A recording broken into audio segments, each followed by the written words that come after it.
to our third workshop. Our presenter this afternoon is Panoke. She's going to introduce herself. I'd like to welcome you all here. I appreciate your presence, and I appreciate all of you being here today. It just is really wonderful to see all of you here. And I'm just going to turn the time over to Sue. Awesome. Thank you, Jenny. Okay, so welcome everyone. As she mentioned, my name is Panoke, and it is an honor to be here today. I've had the privilege of sitting through the first couple of workshops, and I can pretty much guarantee you are going to hear something today in this third block that you have not heard before. I wanted to start off by sharing a little bit about myself. So I'm originally from the beautiful islands of Hawaii. I was raised in Salt Lake City, Utah. I attended the University of Utah, studied political science there at the Hinckley Institute.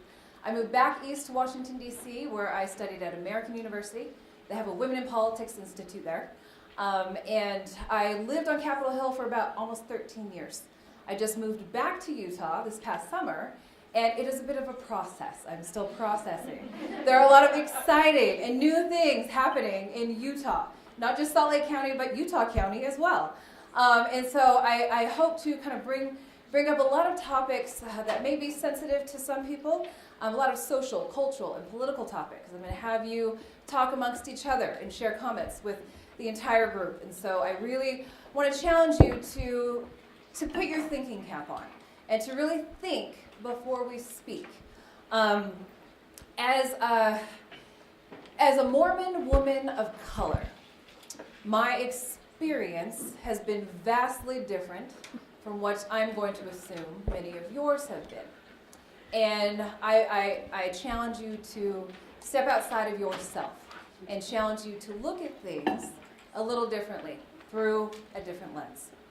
So we're just going to dive right in here. I want you to take a look at this photo and tell me, what do you see? Yes? It's the logo for that one or the other picture? The previous photo. The previous picture is the logo for the new United Utah Party.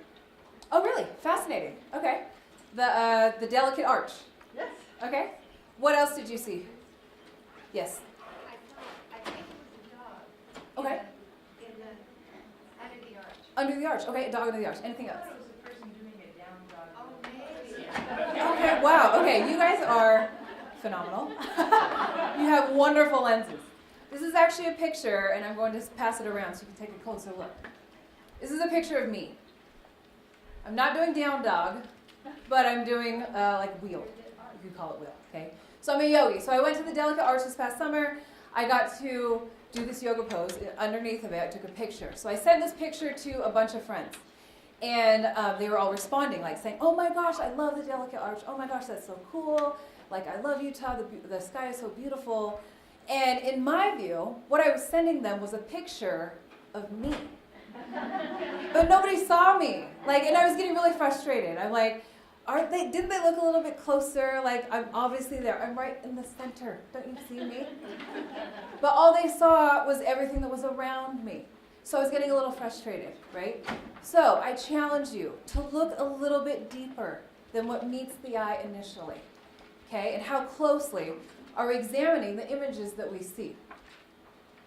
So I want to start off by the lessons learned from the 2016 elections, okay? That is essentially why we are all here today.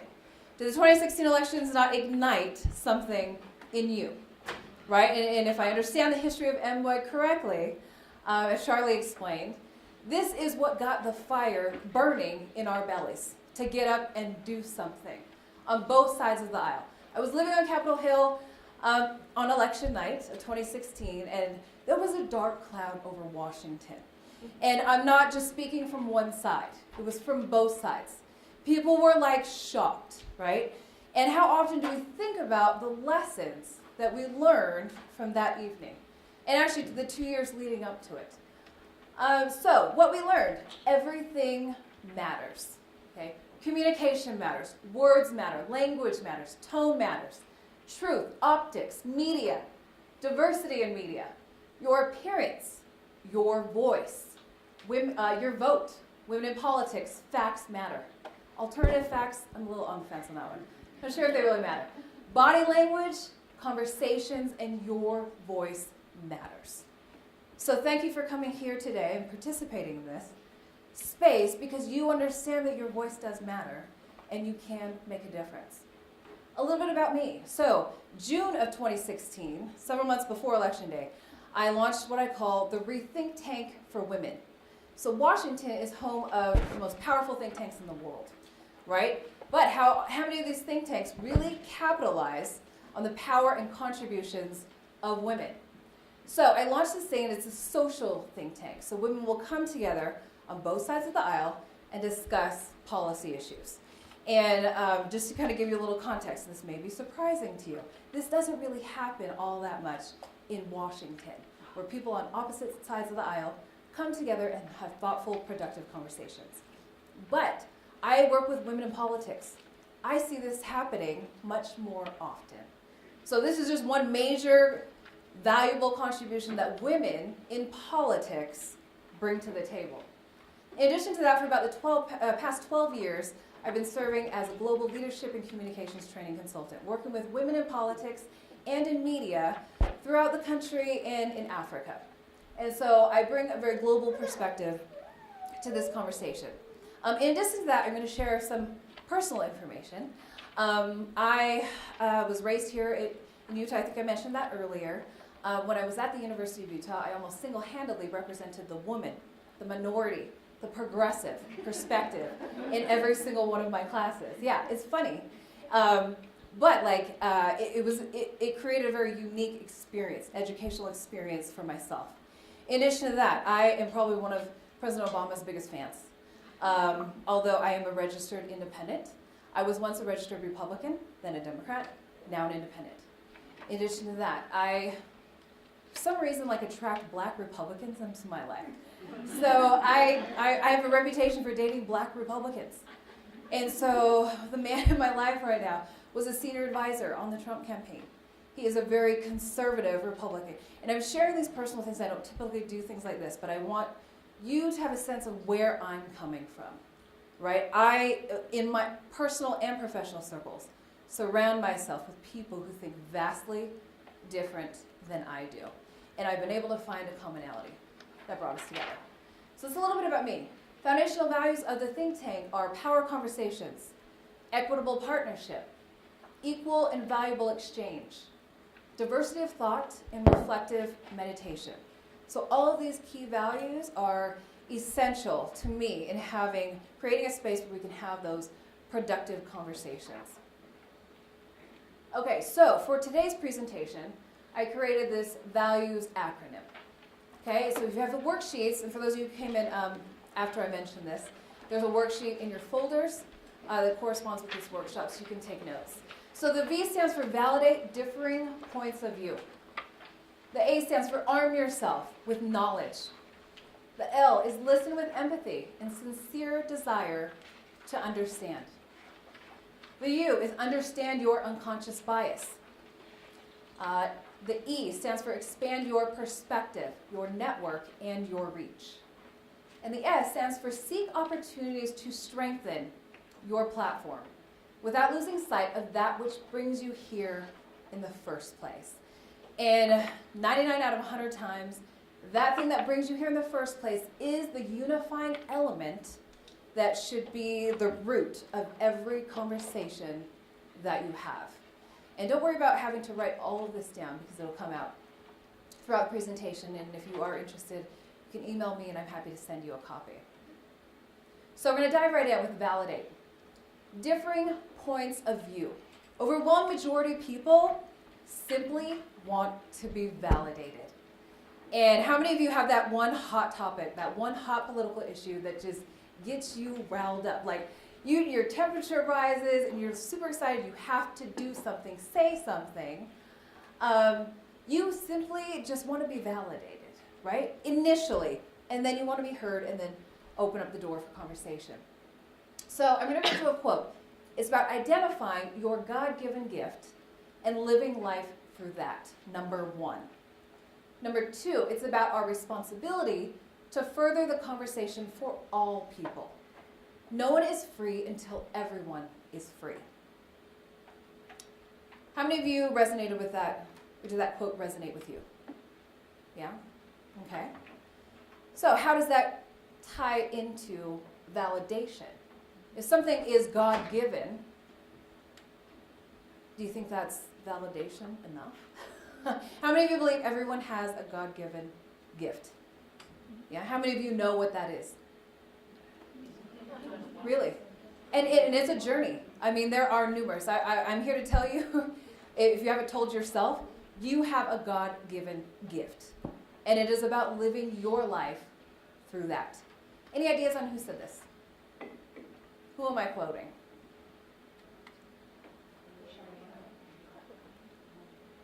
Jay-Z. Okay, why is that funny? Why is that funny? Yes. Because we all have this bias that, oh, he's a rapper, he's not going to say anything profound. Oh my gosh, rappers believe in God too. Yes, they do. In fact, they're very highly spiritually developed. The power of music is one of those powerful unifying tools that the Lord has given us. Okay? Who can tell me who Jay-Z is, in case someone in the room does not know? Beyonce's husband. Okay, thank you. I was hoping someone was going to say that, because how powerful of a woman do you have to be that your husband's identity is based on your relationship to you? That's pretty amazing, right? How often are women defined by the relationship to their husbands? How often? Just some thoughts. So, comms tactics. Validating differing points of view. These are some suggestions on how you can do that in conversations. So, I mean, very simply, right off the bat, your feelings are valid. Okay, how powerful of a statement is that? How many conversations can you diffuse with that simple statement? I see. I understand. Thank you for sharing your experience and putting that situation into context. Okay, acknowledge their truth and your own. I never thought of it like that. When you put it that way, it makes sense. I can see how one could arrive at that conclusion. Nonverbals, body language. Now this pertains to all of them, but I want to start off with that. Eye contact, looking someone in the eye. How many of you have ever been a teacher or worked with children in primary or something like that? Yes. Okay, anytime I have to school or like check a child, I make sure they look me in the eye. And it's always the guilty ones. They can't do it. They cannot look you in the eye, and it's very difficult. It's also another sign of distrust, of lack of genuine, sincere concern, right? Or taking someone seriously. So, looking someone in the eye, absolutely essential. Turn your body towards them. So your body language, again, very important. Nodding your head in agreement as they're speaking. Your tone. I think everyone knows how powerful tone is, right? And no cell phone. And I actually learned that from Susan Madsen, who just spoke during lunch. There was research around conversations or meetings when the cell phone was hidden from the table, was not even on the table at all. There was a much higher percentage of trust in those conversations. So, nonverbals. A, arm yourself with knowledge. Knowledge does away with darkness, anxiety, and doubt. For these cannot exist where knowledge is. How many of you resonate with that quote? Any ideas on who said this? It's not a... Marilyn Manson or something. Well, my friend Dieter Uchtdorf. This one actually was the general authority. And this is my friend Dieter. He is from Germany, and he comes from very humble beginnings. He's a pilot, which is why I chose this photo. And he has been privileged to receive a platform from the Lord to have a tremendous impact on not just our faith community, but people around the world. So I listen to everything he says. Okay, comms tactics. Do your research. Okay, according to the research shows, the experts say, what are your thoughts on the New York Times article around X? I heard, do you agree with? Okay, these are all examples of lead-ins, how to integrate arming yourself with knowledge. Okay, and how many of you have been in a position where you're interviewing candidates for a job? Anyone? Yeah, and how many of you knew the candidate did their research on the organization, on even you, if they knew it was you they were going to be interviewing with, right? Already, you can tell, you can sense that, even if it's not literally verbalized. But you can tell when people take a vested interest in you and this opportunity. Talk to other stakeholders. I spoke with X, and they see this. Okay, the majority of constituents feel this. Okay, pinpoint areas in which you see the pathway to success differently and address them. Okay, so oftentimes if you are a Democrat and you're meeting with a Republican on a particular bill, right, you want to do your research and understand what has led them down the pathway to their position so that you can identify areas of commonality and you can possibly even start there. I mean, that would be an ideal conversation, right? To start off with the things that we have in common, build the trust, build the rapport, and then work out the things that we disagree on. How is it that you see this path preventing the potentiality of this conflict? Can you walk me through your thought process? This is a really good one, right? How many of you know someone who has a position on an issue that makes no sense to you? You're like, are you serious? Like, I mean, do you even know an immigrant? How have you arrived? Do you have children? Like, have you been to school? How could you have this position on education? I don't understand it. Ask them to walk you through that process. I'm sure they would happily do it. And listen to your intuition. Again, and I didn't say this at the beginning, but I really wanted to. I have a lot of experience. I'm very comfortable in speaking in spaces, the intersectionality of gender, politics, and media. But very rarely do I have the opportunity to add faith into that mix. So I'm very, very grateful for this space and this opportunity. There's certain things that I can say, I feel like I can say to all of you, that I probably wouldn't say in other trainings. And so you're very privileged today. But listen to your intuition. And I feel like we as Mormon women and women of faith have this thing called personal revelation. We have inspiration. We have intuition, and it is very powerful. In fact, we are taught to allow that to guide our lives. So, any of you watch Scandal? I'm like a huge Olivia Pope fan. She's like my alter ego, right? I wear black and white all the time. She calls it listening to her gut, right? And a lot of people listen to that too, or refer to that. Use that saying as well. That is your intuition. If you feel like something is not right, speak on it. Okay, next one, listen. With empathy and a sincere desire to understand. Okay, ignorance breeds fear. If you don't keep that fear in check, it will breed hatred. And if we don't keep that hatred in check, it will breed destruction.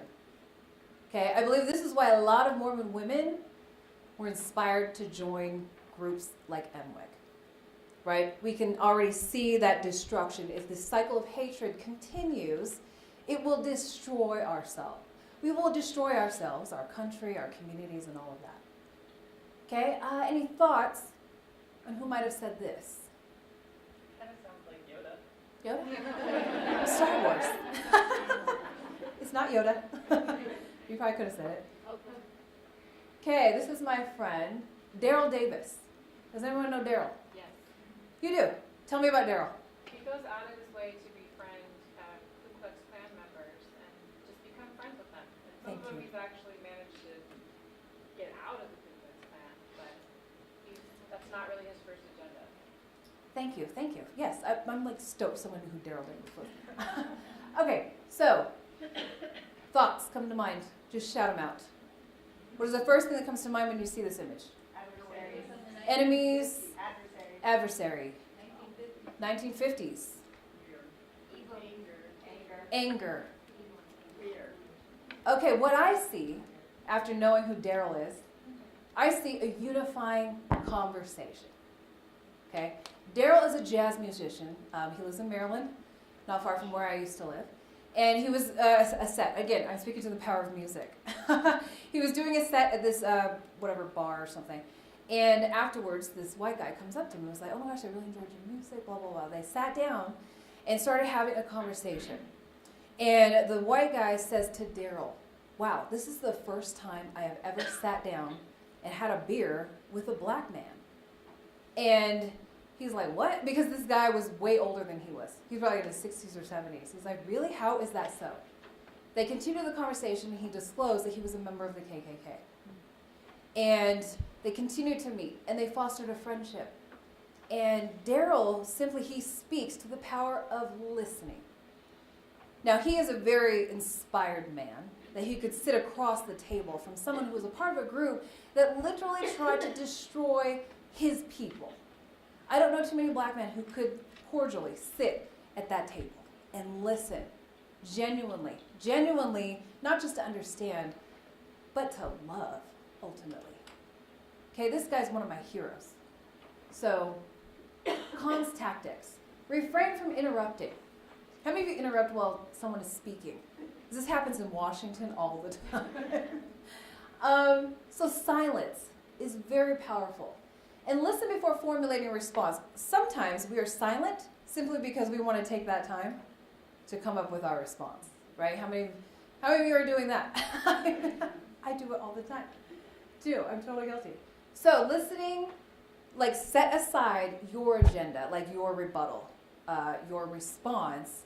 Listen first, because I guarantee you it may drastically or even subtly alter your response.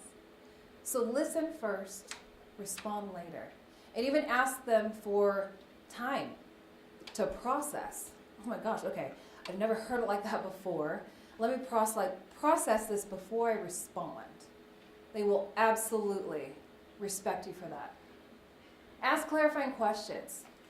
Just to clarify, did you mean this or did you mean that, right? Are you referring to Mormons in Utah or Mormons in California, right? Because they could be different, right? There are different connotations.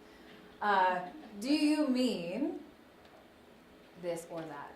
Paraphrase. So what you're saying is, okay, show interest without derailing or hijacking. Now, what do you think I mean by derailing or hijacking a conversation? Taking it where you want it to go. Thank you.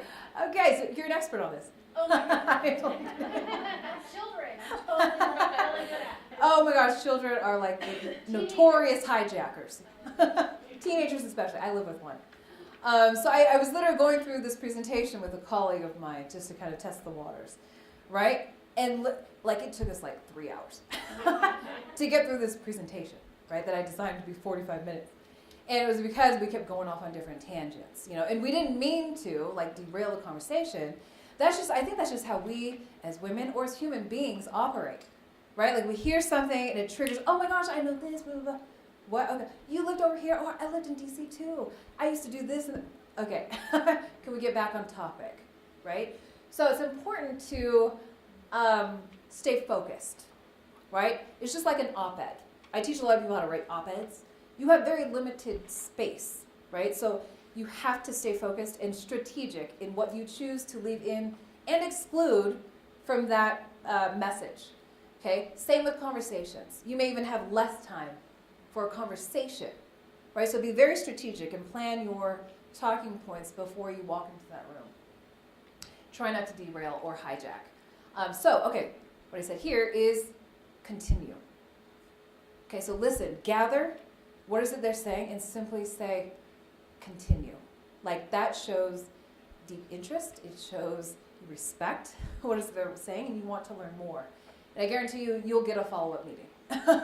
You'll get a follow-up conversation. If you can't think of anything kind to say, you say this. Fascinating. Okay, if you remember nothing else from this workshop, take that line and you will go very far in politics. Because I use it quite often. Whenever you find yourself in those heated conversations, and a lot of us found ourselves in those after the 2016 elections, right? At Thanksgiving dinner. I mean, I had friends sending me texts and messages about fights breaking out at the dinner table, right? And so if you can't find something kind to say, fascinating. Okay, people actually really think those things. Okay, so now we're getting into the nitty-gritty. Unconscious bias. Understanding your unconscious bias. Okay, and bias can come in forms of being conscious and unconscious. Okay, and how would anyone in the room want to take a shot at defining a bias? What does that mean? Like a preconceived notion of something you have a history or an expectation of it's probably what it is. Yeah. Reality, and it's not.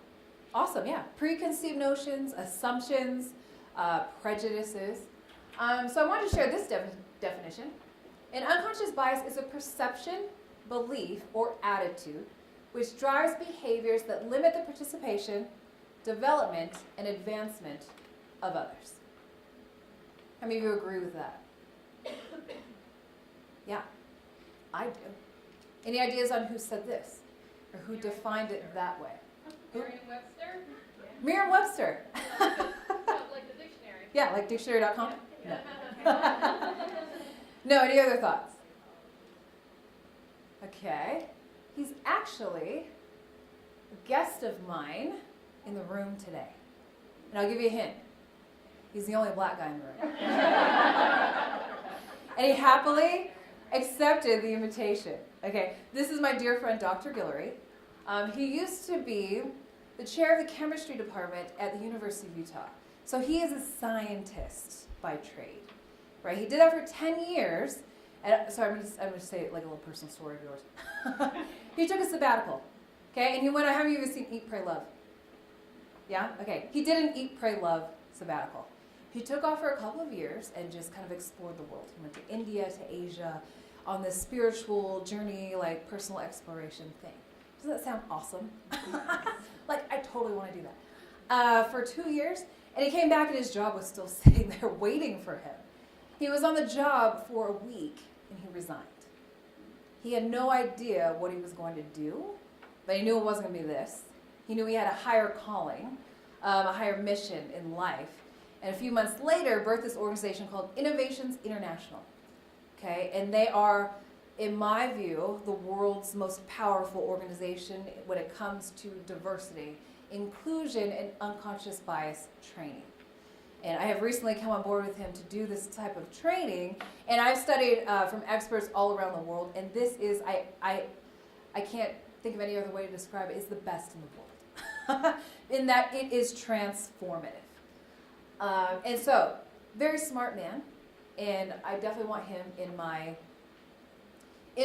inner circle. Can you repeat the name of the organization? Oh yes, Innovations International. So if anyone needs or is interested in unconscious bias training, please contact me. Oh, I also have business cards. You can pass these around to contact me. So, Dr. Guillory. So, owning your own biases. I believe this for a long time. Right? And before we get into this, I want to turn to Dr. Guillory and see if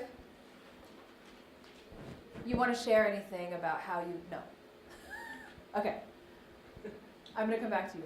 Okay, own your biases. I believe this for a long time. And it wasn't until okay, so I think we're all familiar with missionaries, right? I served as the Relief Society president of the Capitol Hill Ward for over 5 years. And it was when I got released that I moved to Utah. Like, I needed a vacation. Like, I'm just going to be honest. But during my tenure on Capitol Hill, I worked with a lot of senior missionary couples, okay, and they're amazing. Overwhelming majority of them came from Utah, Idaho, or Arizona. And this one couple came to Capitol Hill, and the husband shared with me that he never, mind you, there's a lot of black people on Capitol Hill. And when we go out and do community work and, organizing a fellowship, missionary work, we work with a lot of black people. And so when he first came, he literally admitted to me, I have never sat down and had a conversation with another black man. And this is a senior missionary couple from Utah. And I was like, oh my gosh, this is crazy, right? Like I thought it was crazy because I grew up in Utah. I knew a lot of black people.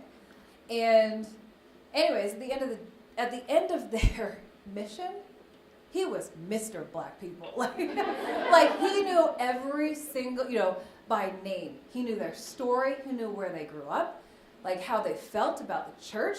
And I was just so inspired by this man. And so when I hear this phrase, it wasn't until I served a mission on Capitol Hill, sat down, had dinner with this black family, that I realized they were just like me. They had the same concerns. They faced the same pain.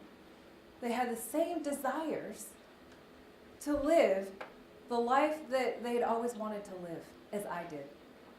And it turned into a phenomenal, successful mission. So own your own biases.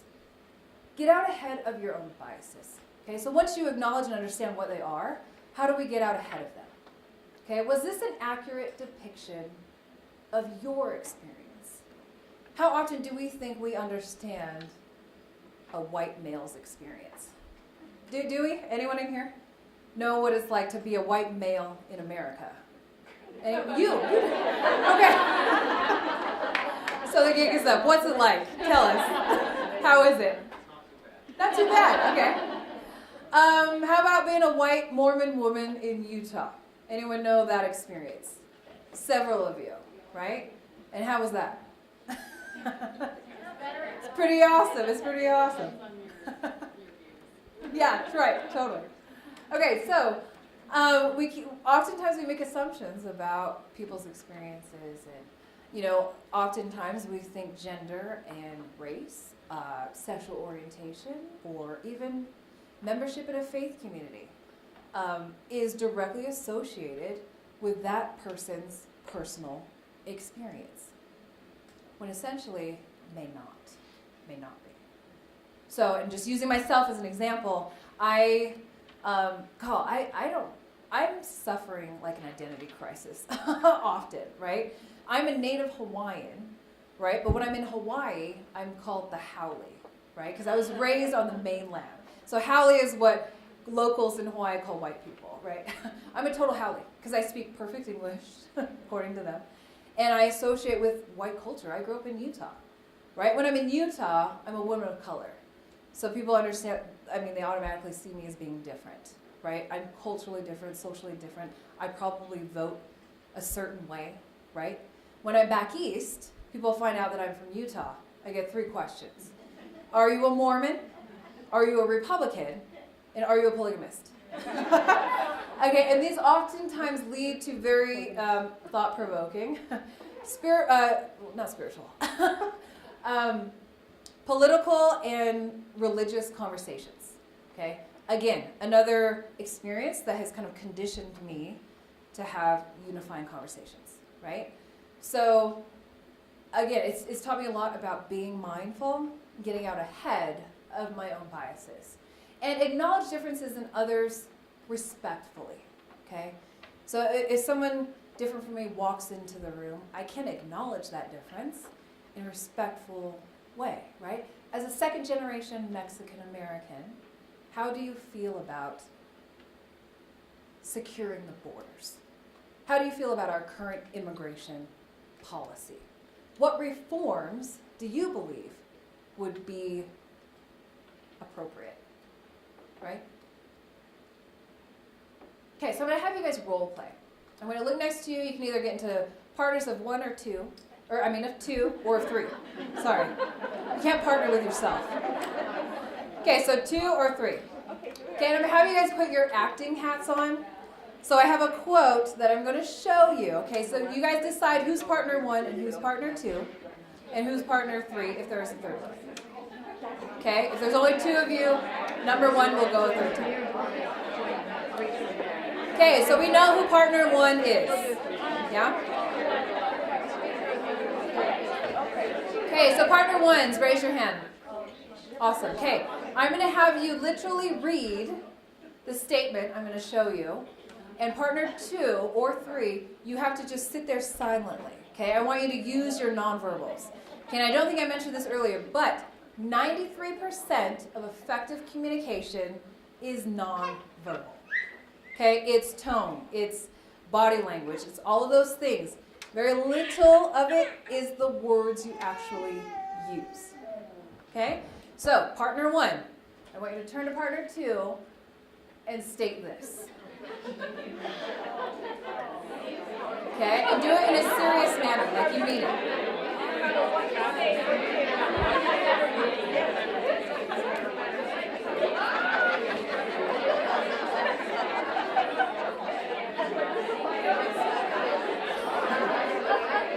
Okay, time's up.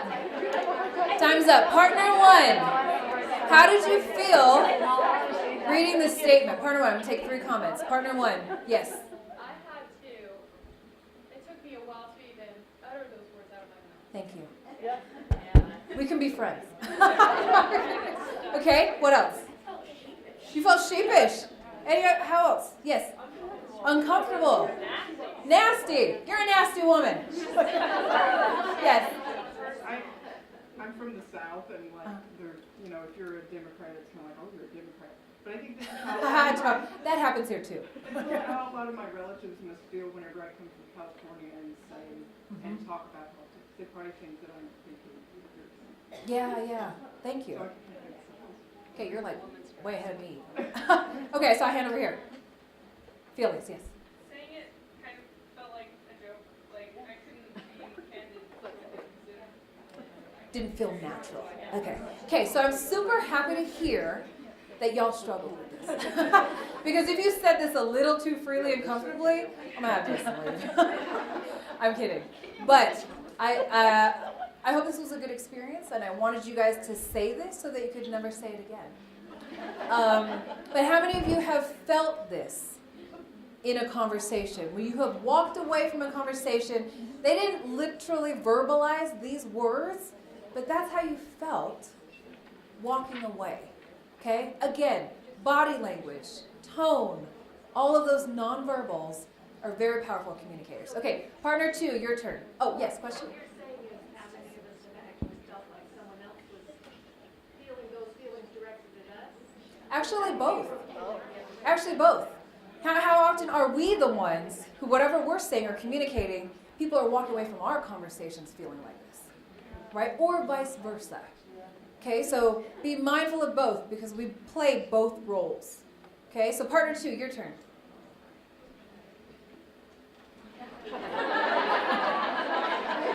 You may have actually verbalized this one before.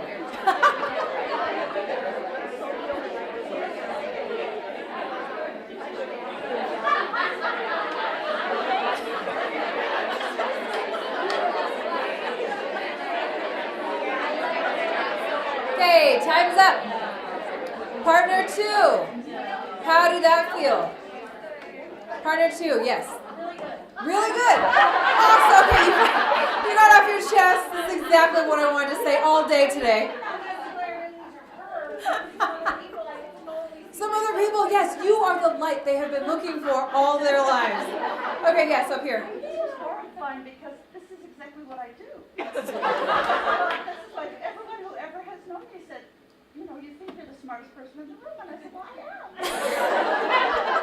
Well, take a real good look in the mirror because this is you. You're talking about yourself. Yeah. I have heard this from people, and I have felt this from people. So it was like we were channeling some people I have met, and it's such a turn on. Because Yes. you can tell that's exactly, You even if can they don't feel it, verbalize yes. You can tell that's exactly what they're thinking. Yes. Any other thoughts? Yes.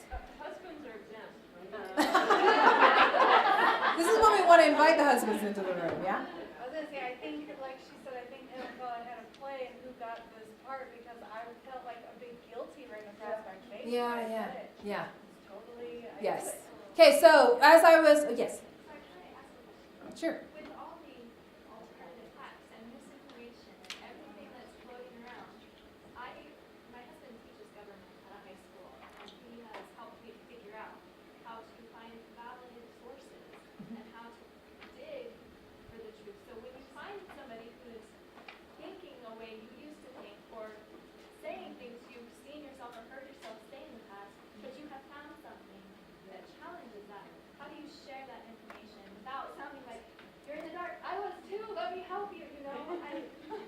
every suggestion that I have given you so far.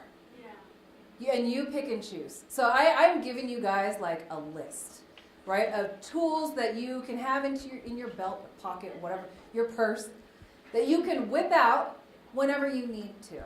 And again, go back to your intuition, however you feel. And I will say tone to me is most important. Because especially when you're talking about politics, it is very heated, highly emotionally driven. Tone makes the biggest difference when having these unifying conversations. So really find it in yourself to be calm, right? And simply communicate your truth, okay? There's a whole host of suggestions that I've already shared. Okay, yes? I think you can go back to what you've already said. One of them is if you're truly trying to understand someone, they're going to feel that. They're going to feel it. And so you can make a comment of trying to be helpful to them if they really do know that you are listening to them and you are understanding them. It all is a matter of where your heart is. Yes. Thank you. Okay. Partner 3 or partner 1. Go back to partner 1 again.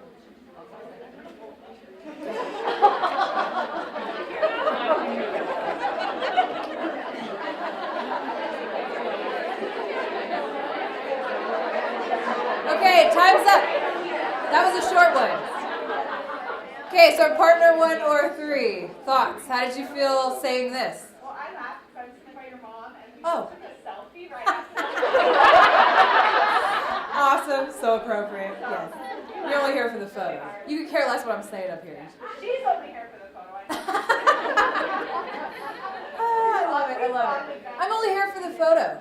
Okay, how often have you been in these kind of political gatherings or we're all here about unity and this and that, and they want the photo op, really is what they want, and then they go back to doing exactly what they've been doing, which is not being collaborative or creative or innovative, right? How often do we see that? I saw that all the time in Washington. People down for the photo op, okay, and you can feel that too. Okay, so I think we all know what it's like to be on either side of those conversations. Now, I'll pose you this question, which was a suggestion by Dr. Gillard before the session. Whose problem is it to solve? If you're engaging with someone and they're making you feel like you and your politics are beneath them, whose problem is it to solve? Yes. We can't control anyone else. We can't decide what they think or what they do or what they say. So we can just decide how we deal with it and how we handle it and how it will affect us. A+. We missed what she said. Can you say it again? Yeah, we can't control what anyone else thinks or does. All we can do is control how we respond, how we react, how we feel, and what we do with that. Thank you. Yes. And I think you can control how that interaction goes, and so it can end on a more positive note, or it can end on a more negative note if you're falling into the same trap of being up in arms about some things, which is very easy to do. But if you can control how that goes, and if you can make it more civil, then perhaps they can be more civil in the future too. So you Yes. can have some influence maybe, but you can't control everything. True. Yes. Thank you. Okay, we can only control how we respond in situations. We have very little, if to no, control over how others respond. Yes, comment? What if there are no conversations, and because no one will talk, because they know. Like the And elephant in the room. I want a chance to try this, to learn how to be civil and have a conversation, but nobody's having. No one's even willing to have the Because conversation. maybe because they all believe the same, and I don't know. Or my family knows not to bring up political issues. So we don't have conversations. Yeah, And we need to have a conversation. I agree. And- So But I don't know how to start it. without- one thing that I've learned is it takes courage to start the conversation, because it is when you have those hard conversations, you're actually growing and learning and making a difference. You're stepping outside of your comfort zone. The biggest deterrent from especially women entering into the political arena and anything else really is fear. Okay, when you're coming from fear, what is it that you're fearing, right? Is it, I might lose, someone might disagree with me, I might get thrown under the bus. All of these things are valid. But are we coming from fear or are we coming from love? Okay, when you're coming from love. And more often do women than men enter into the public arena. They come in for very different reasons. Women typically enter because they want to do good. They want to serve. They want to make a difference. Men typically enter because they've always seen themselves as politicians, and they see it as the next step in their career. They think they'd be really good at it. They have confidence, you know. And I'm generally speaking. And so looking at that, right? Thinking about, and maybe identifying someone who you feel you can have this conversation with first, right? To kind of open up the door for you, and then it will grow from there. Okay, so I'm going to speedily run through this. Expand your point of view. I don't think I have thick skin, but I heal fast. How many of you have heard that about women entering into the political arena? Or into media, or even higher education, whatever. You have to develop a thick skin. How many of you heard that? Yeah? I hear this almost at every women's political leadership, whatever conference I go to. How many of you think you have thick skin? Kind of? Yeah? Awesome. I know you do. Okay, interesting. What I also hear in Washington and across the country and around the world, really, is that politicians have difficulty connecting with constituents or like regular everyday people, right? We're lacking that human element or that personal connection, right? And I don't think it was, I'm not sure, it was this conference or Congress or the last Congress was the wealthiest Congress America has ever elected. Okay, so this is like not just a millionaires club, this is a billionaires club. Okay, and if you are in that tax bracket, how much do you think you have in common with a college student at BYU, right? So we're seeing a huge divide socially. For me, I see women as being very good at connecting with people on a personal level. Okay, so we don't have to have thick skin. The thicker our skin is, the more dehumanized, right, you could argue, that we become, the more less authentic we are, less like our natural, creator created us to be, and then it just spirals from there, right? So if we can heal fast, don't you think that's a better route to take, right? Be sensitive to people's concerns, and we bounce back, right? Who do you think said this? Oprah. No. But one of her friends did. This is Trevor Noah. Does anyone know who Trevor Noah is? Trevor Noah is my celebrity crush. He's adorable. He's from South Africa. His mother was African. His father was white. And he wrote this book. He's also the host of The Daily Show, which I highly recommend. It's awesome.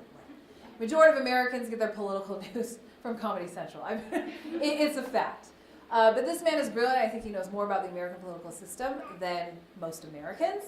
And he was born at a time when his actual birth, meaning interracial relationships, was illegal. So it was illegal for him to walk down the street with his father, right? His mother could get arrested. So this is kind of like where his whole life and perspective on things started. But he is an amazing, amazing man. Okay, comms tactics. Surround yourself with people who appear, act, and think differently than you.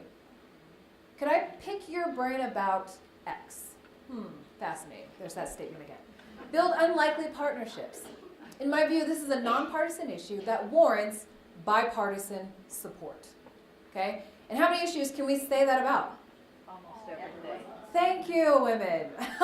Almost every single issue, right, is a nonpartisan issue that warrants bipartisan support. Recruit male ambassadors for the Me Too and Time's Up campaign, right? Feature non-Mormons in Mormon advertising. These are just some suggestions of building unlikely partnerships. Okay, know your audience. Use strategic spokespersons. So we could get a male in the room.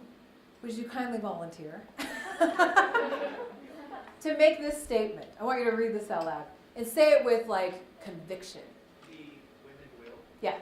Women will make the difference. They Okay, can you get a round of applause for that? Thank you. So I'm picturing a room full of white males, right? We recruit a white male to stand in front of the room and make that statement. How powerful is that going to be?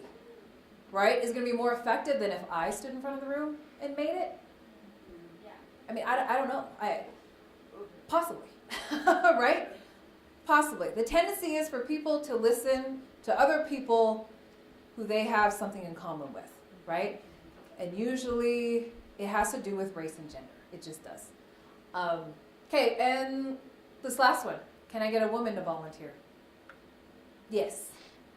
Men are our greatest allies. Yes. Do you sincerely believe that? I do. I do too.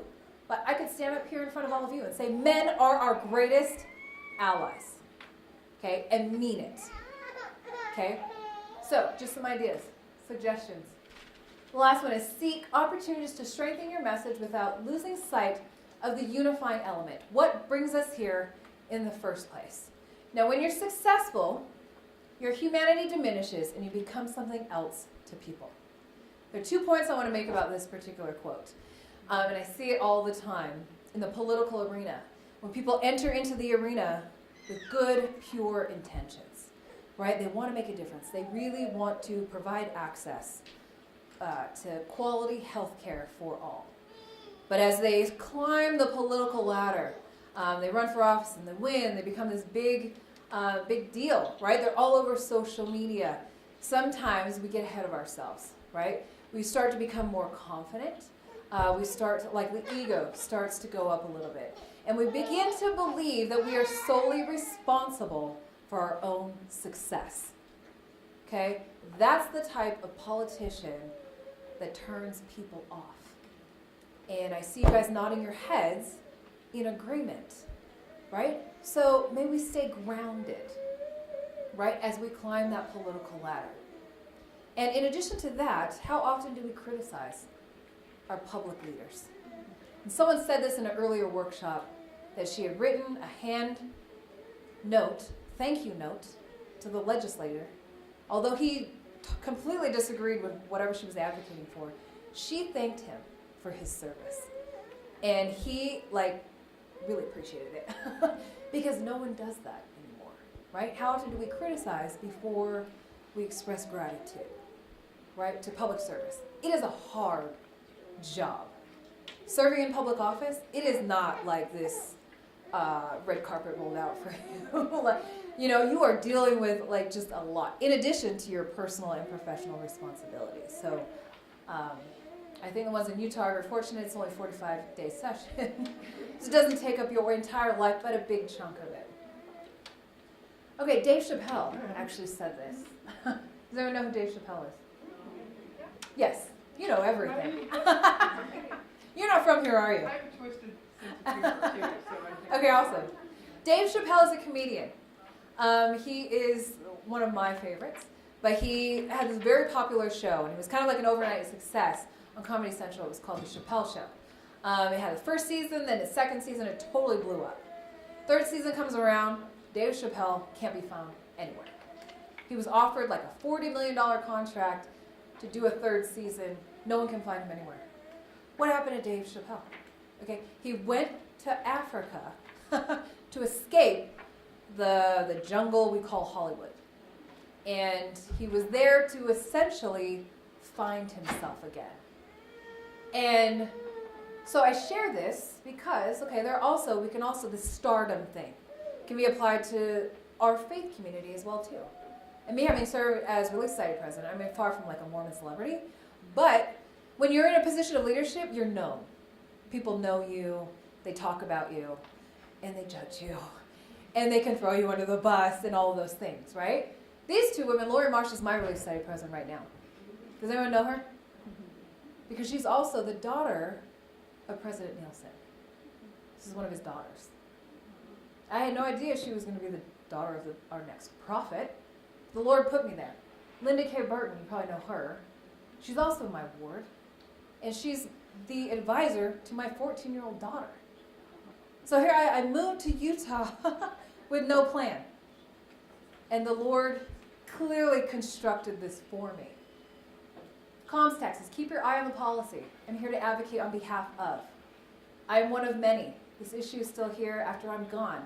I'm a constituent first, a representative second. Respect public leaders. Thank you for your service. How can I help? Be anonymous, donor, writer, supporter, volunteer. In the words of Kendrick Lamar, be humble. Okay? This, my dear friends, is what my mind looks like right now. These are all the people who are the voices in my head. And if you haven't noticed, I chose a lot of black men intentionally because I had a feeling there weren't going to be a lot of black men who aren't Mormon in this room today, right? But that doesn't matter because this is how we can integrate their thoughts, their contributions into the conversation. Lastly, we have 1 minute to do this. I want you to get in your partners again, and I want you to share your honest opinion about this image. Does anyone know what this is? I want to share for those who may not know. Taking a knee, NFL football players kneeling on the field. Okay, ready, go.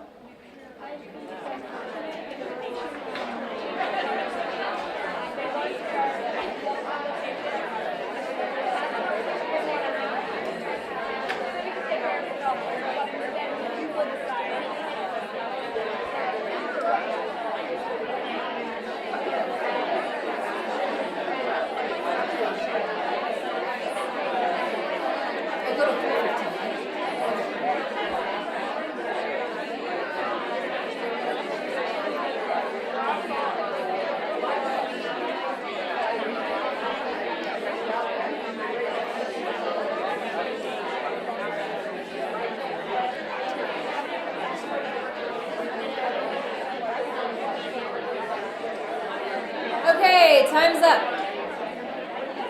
We don't have much time left, but I want to wrap this up. And I would encourage you to continue these conversations after the workshop, and I'm happy to participate in those. The reason why I chose this example is because I think a lot of people can make the assumption that all black men can agree on this issue or have a similar opinion on this issue. Where for me personally, I had a different experience. Okay, my best friend's husband plays for the NFL. He's been in the NFL for maybe over 10 years, maybe 12 years. He is African American from Oakland, California. And I had her calling me in tears because they didn't know what to do.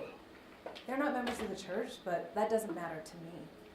They were praying every day about what he should do because the impact of what was going on national television was impacting their children in their school, in elementary school. So this was a deeply, to have a professional football player take a stance on an issue that was very personal to him on a platform that he helped build, I had to support that. In addition to that, I had another black male friend in my inner circle share that he didn't understand what this was all about. He thought they were shooting themselves in the foot because more people that see this football being politicized, they're going to turn off. They're not going to watch anymore. 20% of people actually stopped watching football the past couple of years. Less advertising, less viewers, less jobs. Boom. No NFL. Right? So two vastly different perspectives on the same issue from two black men who are very smart and educated. Right? So I challenge you, again, look a little bit deeper than what meets the eye and consider the other side. Me Too and Time's Up. Engage men in the conversation.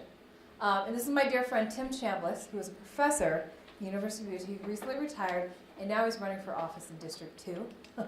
So if anyone lives in District 2, please sign his petition, because he's incredible. But I share this, engage men in the conversation, no joke. And as we move forward as women in these political advocacy organizations, oftentimes, and me personally, I have done this, you will have to have one-on-one meetings with men. Okay? So to be mindful about that, and this is a true story. So when I moved here, I was introduced to this colleague. We met in a public place initially. We totally hit it off. We had this conversation for like 3 hours, totally connected. And we were in the midst of organizing our next meeting. And he sends me a text message saying this. I would invite you to my home. And that was it. So if one of you received that text message, what would your initial response be? Will your wife be there? Will your wife be there? Who else will be there? No, what context? Who else is going to be there? Okay, cool. I was in a similar situation. So I respond, respectfully and say I would prefer to meet in a public place. Thank you for the invitation, but I prefer to meet in a public place. So we do. We have that conversation, and then he explains. In his mind, and this is why men and women need to have these conversations. In his mind, it was efficient. In his home, we were ready to move forward on a project. He had the charts, he had everything, like a home office, right?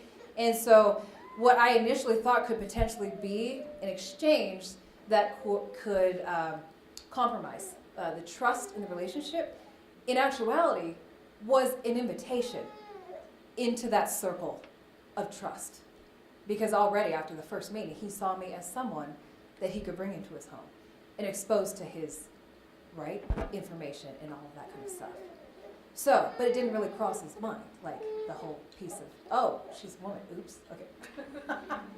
So I challenge you to think of those spaces as we engage with men and women, right? Be mindful of those. And I think the church already has good guidelines in place in terms of not being alone with men, that type of thing. 7 Mormon women. This is what the power of Mormon women have. They just in February is Black History Month. Okay, in Washington, we try to get creative with how we celebrate Black History Month, like honoring Black Mormon women, Black African Americans, whatever. But this was organized by 7 Mormon women. They put together the church's very first African American conference at the Washington, D.C. Visitor Center in February. Okay, and this article, I just wanted to show that because it says conference planned by Black Mormons. This was organized by 7 Black Mormon women. Okay, this is what Mormon women have the power to do. And I want to end on, now what? These are a few things that I'm engaged in right now. So if you want more exposure or experience in these types of conversations, I host what we call Tank Talks through the Rethink Tank for Women. And these 3 projects that I'm working on right now, Rethink Your Brand, Rethinking Social Media, Rethinking Diversity, and the Millennial Policy Tank. And each are geared towards integrating people into conversations that around policy and politics that traditionally wouldn't. So if you're interested in any of those, please let me know. And I wanted to end on this note, that this is the ultimate unifier. And I have to share this and end with this because sitting in a previous workshop, and someone mentioned that the reason why MWEG representatives were allowed into these congressional offices was because of their civility. They were able to present themselves civilly. And I really struggled with that. Because there is a time and an appropriate place when we should be uncivil. If your child is gunned down by an intruder or a police officer or anyone else for something that they did not do, that warrants uncivil behavior. And we have to honor and respect those experiences. We don't know what people have gone through that brings them to that place of what appears to us maybe crazy, right? I don't know if you know what it's like to be called crazy or whatever. We have to seek to understand. I don't believe that I have thick skin, but I do know that I can heal fast because He heals me. Let's not forget what brings us here in the first place. This is not our own agenda. This is the Lord's agenda, and we are here to help those in need. And I don't typically say this at trainings, but I say these things in the name of our Lord and Savior, Jesus Christ.